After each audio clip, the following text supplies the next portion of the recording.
Oi, turma do 7º ano, é a professora Vânia de matemática, tudo bem? Tô postando para vocês esse vídeo para vocês terem uma noção de como resolver a AP, tá? Tem coisas muito simples que sem o vídeo vocês poderiam resolver, mas algumas é bom dar uma informaçãozinha, né, uma luz para vocês poderem responder direitinho, tá? Ó, nas questões 1, 2, 3 e 4, elas vão trabalhar as habilidades muito parecidas, tá? Uma delas é resolver problemas com números naturais envolvendo as noções de divisor ou multiplicador. E as outras duas, que seria a 3 e a 4, MMC e MDC, que vocês sabem o que é: mínimo múltiplo comum e máximo divisor comum, tá? Eu coloquei algumas explicaçõezinhas para vocês se lembrarem, caso vocês tenham esquecido. O que é o divisor? É o número natural que permite uma divisão exata. Se a divisão não for exata, ele não é divisor daquele número. Se der um número quebrado, um decimal, ele não é divisor de determinado número. Então, o divisor, ele é aquele que permite uma divisão exata, tá? O que é o múltiplo? É o resultado da multiplicação entre o número natural por todos os outros, tá?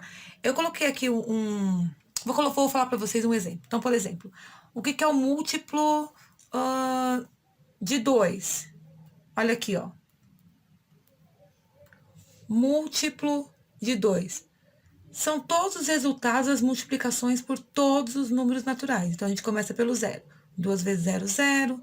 2 vezes 1, 1. 2 vezes 1, 2. E 2 vezes 3, 6. Esses são os 3 primeiros múltiplos de 2.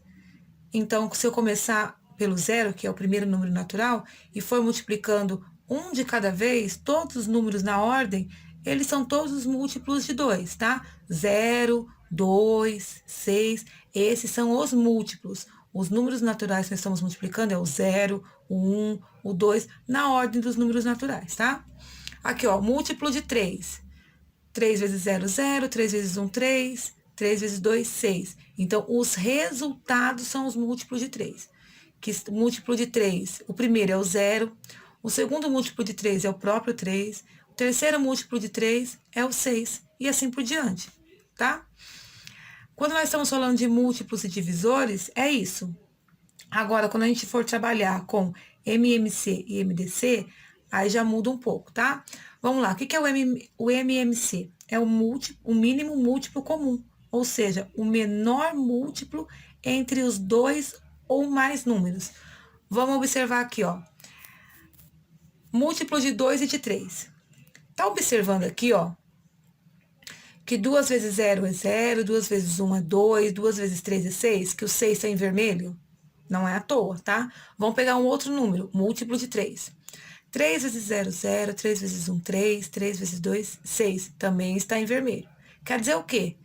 Que o MMC, o mínimo múltiplo comum entre o 2 e o 3, é o 6. Porque olha aqui, ó. O 6 aparece tanto no múltiplo de 2 como no múltiplo de 3. É o primeiro número que aparece. Se eu for continuar o múltiplo de 2, vão aparecer vários números que também vão coincidir com os múltiplos de 3. Mas o que eu quero? O menor número, o mínimo. O menor número que coincide aqui é o 6, ó, porque tirando o 0, que não vai nos agregar em nada, 2 vezes 1 é 2 e 3 vezes 1 é 3. O resultado não é o mesmo. 2 vezes 3, 6 e 3 vezes 2, 6. Esse resultado é o mesmo. Então, o MMC entre esses dois números é o número 6, tá? Agora, falando de MDC, o que é o MDC? É o máximo divisor comum.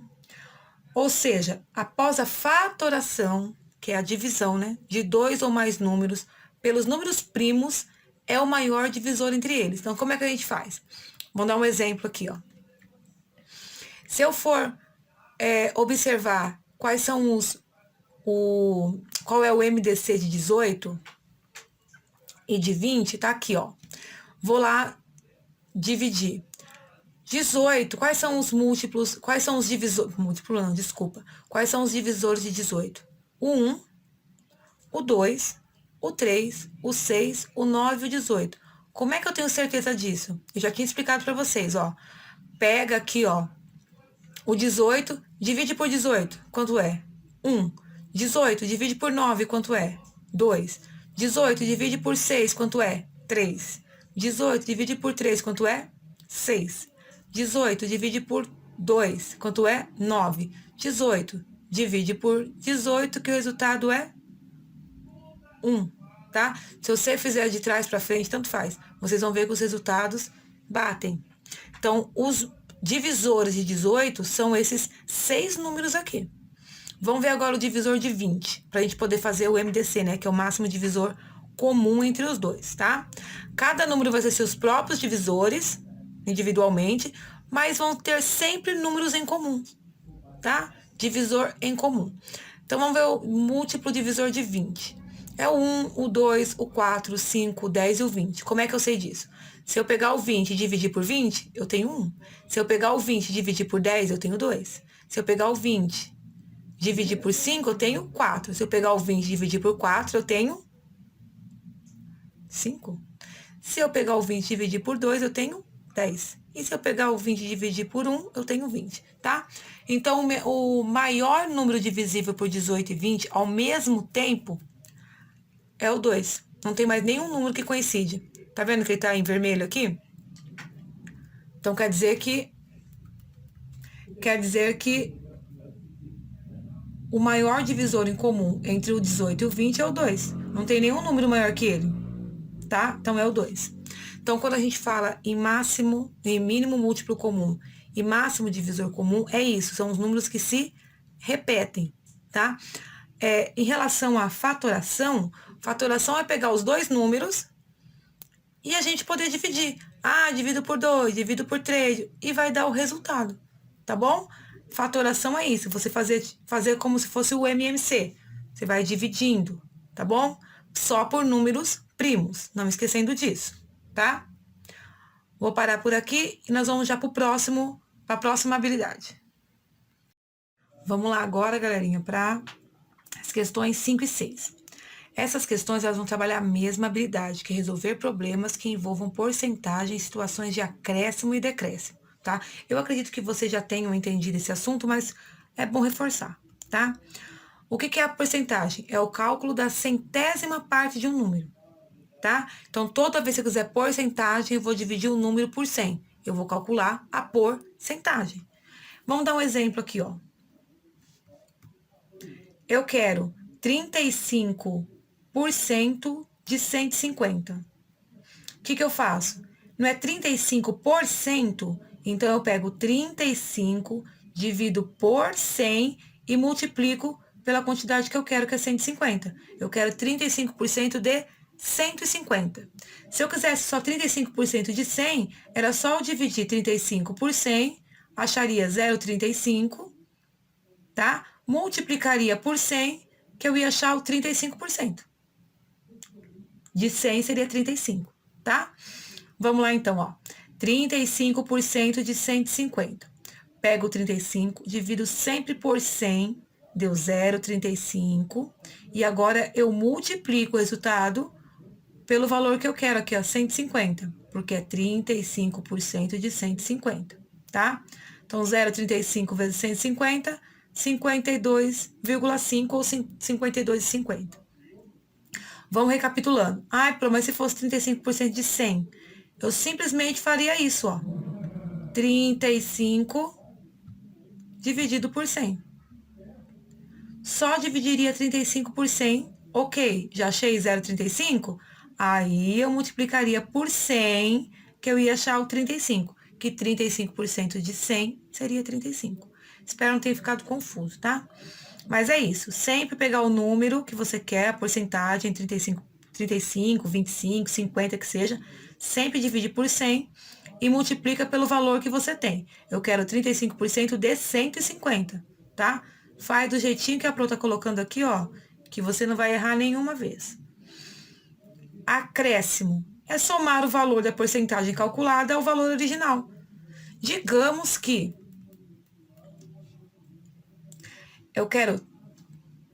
eu tenho 35% de acréscimo de 150.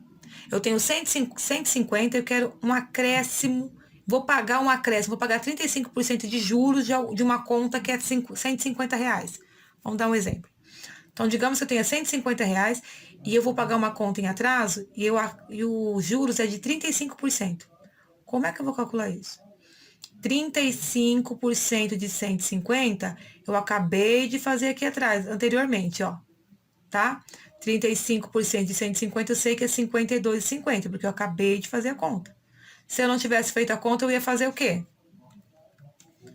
Primeiro, dividir o 35 por 100, multiplicar por 150, aí eu fico sabendo o valor do acréscimo, que é os 35%. Já calculei? Eu quero o acréscimo, então eu vou pegar o valor original, que é 150, e vou somar com esses 35% que eu já achei, que é 52,50.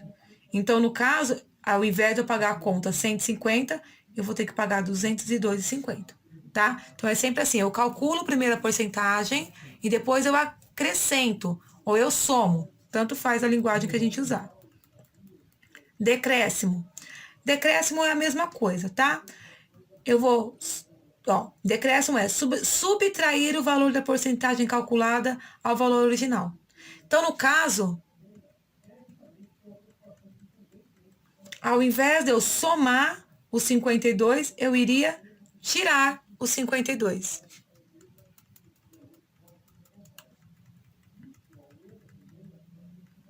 Tá bom? Então, vamos lá. Se eu fosse tirar 52,50 de 150, nós ficaríamos com... tira 50, fica 100. Tira 2,50, 87,50. Nós ficaríamos com 87,50. Então, essa parte aí, ó, de acréscimo e decréscimo, é mais simples, tá ok? Vou parar agora e vou pro próximo, tá bom? Vamos lá agora para as questões 7 e 8, que elas trabalham a mesma habilidade também, tá?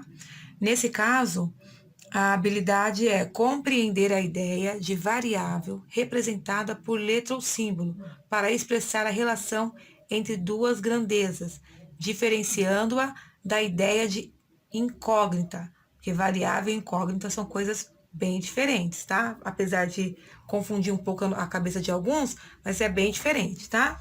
Vamos lá, o que é uma variável? É o valor que se substitui em uma equação que tem que se desenvolver quantidades. Então, a variável, ela representa quantidade. Vou dar um exemplo aqui, ó. Bem bobo, bem simples.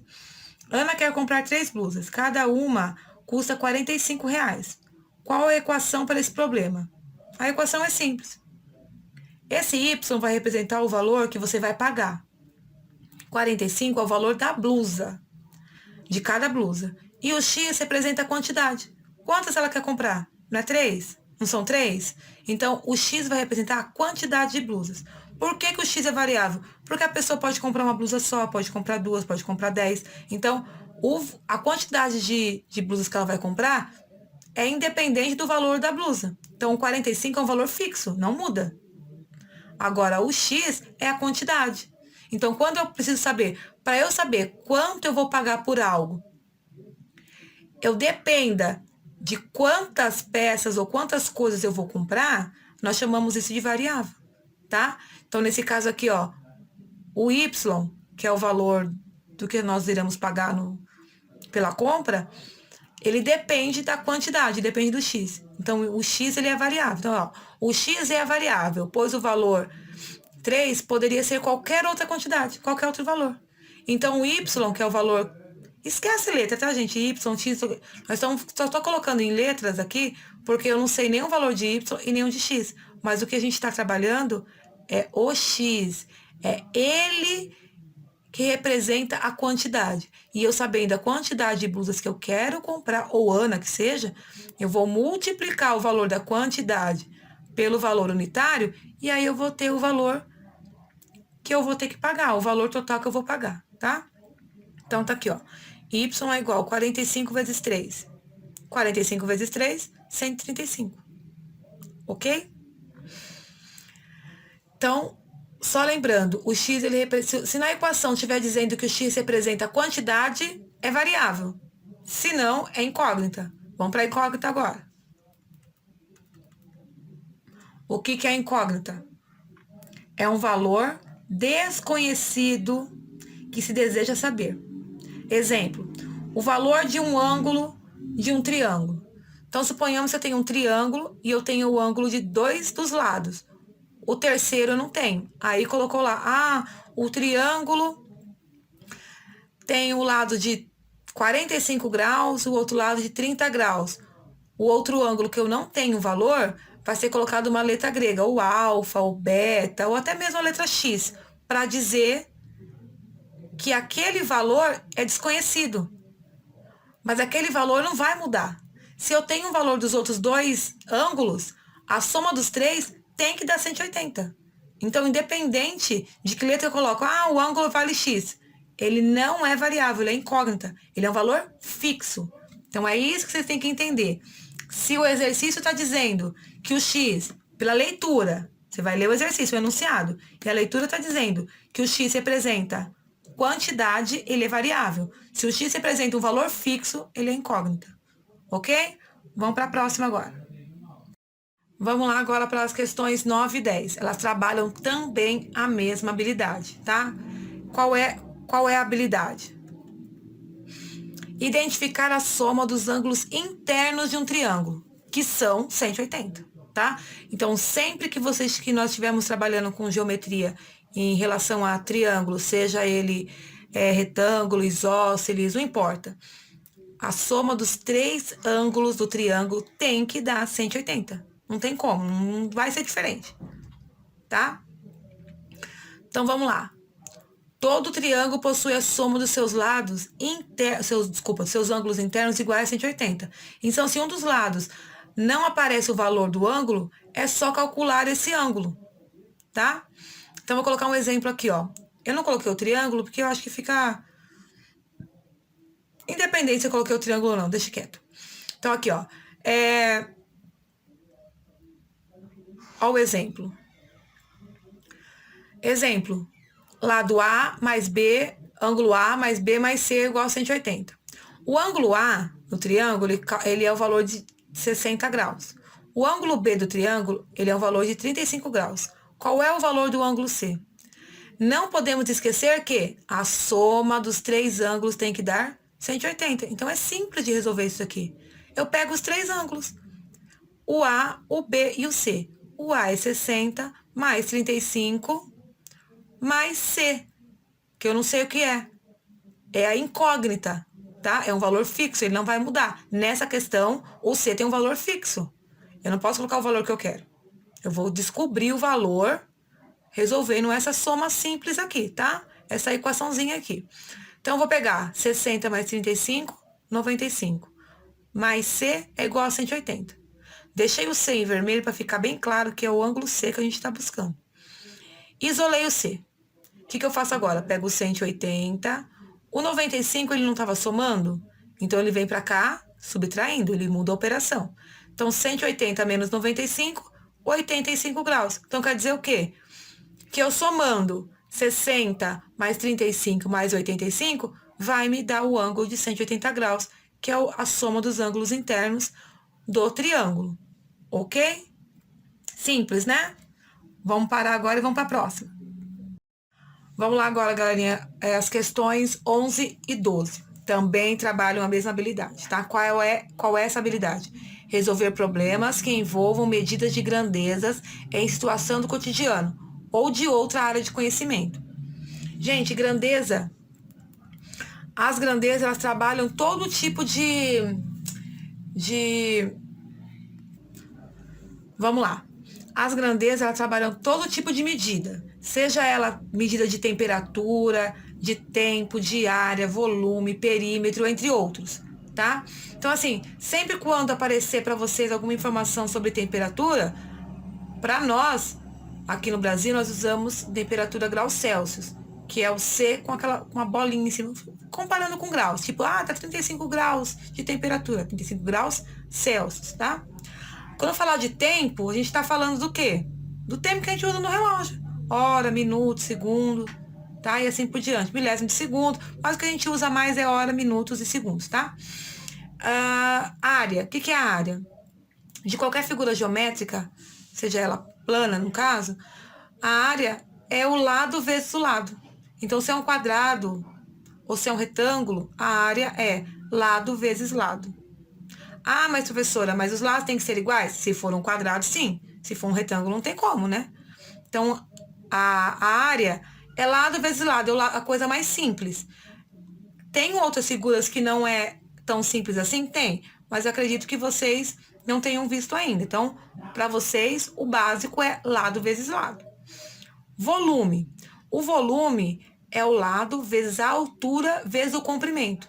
Então, se você quiser saber o volume de uma caixa de papelão, o volume de um cubo, é só você multiplicar altura, largura e comprimento. Ah, mas se for de uma piscina? Aí da piscina muda, né? Ao invés de ser altura, vai ser profundidade. Então, é largura, profundidade e o comprimento, tá? E o perímetro? Perímetro é a soma de todos os lados. Isso serve para qualquer figura geométrica, seja ela quadrado, retângulo, que seja. Somou todos os lados? É um perímetro. Então, nesse caso, é a parte mais simples. Só leia com bastante atenção, tá? Então, ó, deixa eu só falar uma coisa. Até a questão 12 é tudo que nós trabalhamos e deveríamos ter trabalhado no 7º ano, no primeiro bimestre. As questões 13, 14, 15 e 16 são dos anos anteriores, tá? Eu vou te ajudar vocês, mas são dos anos anteriores. Agora vamos para a próxima. Vamos lá. Questão 13. Coloquei questões, mas depois que eu vi que só são com habilidades diferentes. Não trabalham a mesma habilidade, as mesmas habilidades, a 13, a 14, cada um é uma habilidade diferente. E eu acabei não apagando. Esquece isso, hein, gente? Vamos lá. Questão 13. A habilidade é indicar ângulo reto, ângulo agudo e ângulo obtuso. O que vem a ser isso? Reto, agudo e obtuso. O ângulo reto, num triângulo, ou numa figura geométrica, vamos pensar no triângulo, né? O ângulo reto é aquele ângulo igual a 90 graus. O ângulo agudo, ele é menor que 90 graus, então qualquer valor menor que 90. E o ângulo obtuso é um valor menor do ângulo, menor que 180.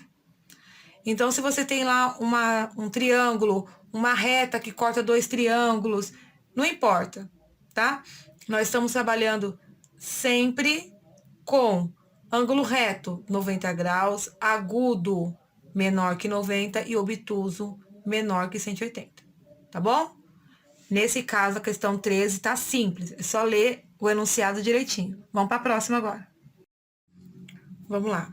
Questão 14. Resolver situação-problema que envolva o uso de porcentagem no contexto diário. Porcentagem com frações ou malha quadriculada. Nesse caso, gente, é a porcentagem simples a fração. Vai no princípio lá das primeiras questões que eu expliquei para vocês. 35% de 150. Você não vai ter que fazer uma fração? 35 dividido por 100 multiplicado por 150. Então, isso é trabalhar porcentagem por meio de fração. Na malha quadriculada, o que você tem na malha quadriculada? Vamos dar um exemplo aqui. Digamos que eu tenho um retângulo e ele foi dividido em 10 partes. Fiz lá linhas e colunas e fiz 10 quadradinhos. Pintei 2. De 10 eu pintei 2. Qual que é a porcentagem de 2 quadradinhos dessa malha? Nesse caso, eu sei que o total de quadradinhos são 10, é o 100%. E 2, quantos por cento são? O que eu vou fazer? 2 dividido por 10, que é a quantidade total. 2 dividido por 10, e aí eu multiplico por 100. 2 vezes 100, 200, dividido por 10, 20. Então, esses 2 quadradinhos representam 20%, tá? Essa aí é bem simples. Dá uma boa olhada lá na questão de vocês, que vocês vão ver que a questão é simples.